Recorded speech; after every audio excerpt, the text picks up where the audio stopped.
Tumour-inhibiting medication, anti-addictive agents, antimalarial drugs. Natural occurring substances have often been used by humans for medicinal and other purposes, with bioprospecting being responsible for many discoveries. But what exactly is bioprospecting, and what are the benefits and the risks associated with it?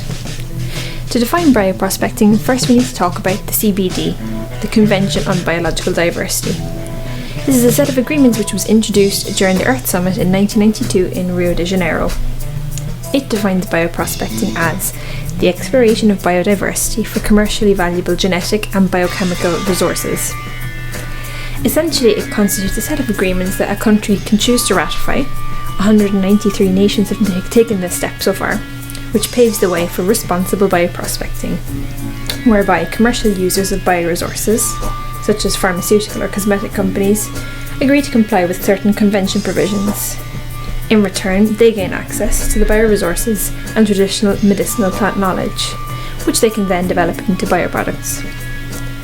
Although the process is primarily driven by commerce, the CBD also enshrines three broad and incredibly important goals during any bioprospecting venture. 1. The conservation of biodiversity. 2. Sustainable use of biodiversity. And 3. The fair sharing of the benefits arising from the use of biodiversity. So this all sounds good.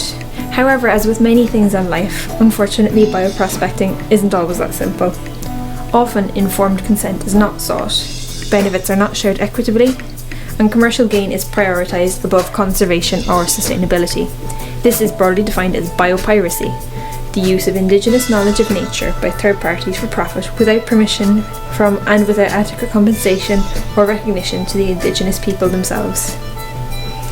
Another key factor to consider is the fact that biodiversity resources are typically owned by developing countries, while the necessary biotechnologies are regulated by companies of developed nations.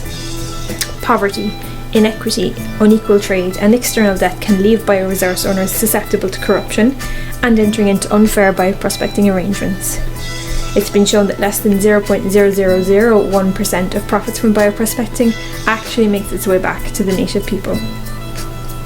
A good example of this would be the case of Hoodia gordoni, a succulent cactus-like plant native to southern Africa, long utilised by the indigenous San people as an appetite suppressant during long hunting trips. The active ingredient is now known to be P57, a steroidal glycoside. The Southern African CSIR isolated the active ingredient, patented it in 1996, and subsequently leased the rights to a major pharmaceutical company, completely cutting out the native people in the process. It was only in 2003 that a begrudging arrangement was made to share 6 to 8% of revenue from the sale of products derived from the Hoodia gordoni with the San people. So bioprospecting can bring benefits to both communities and companies, and it offers an additional metric for modern society with which to valorise our natural resources, even if it's depressingly only for our financial gain. It's not bad per se, however mankind certainly can be. There's unfortunately an endemic tendency to favour short-term benefits over long-term biodiversity conservation goals.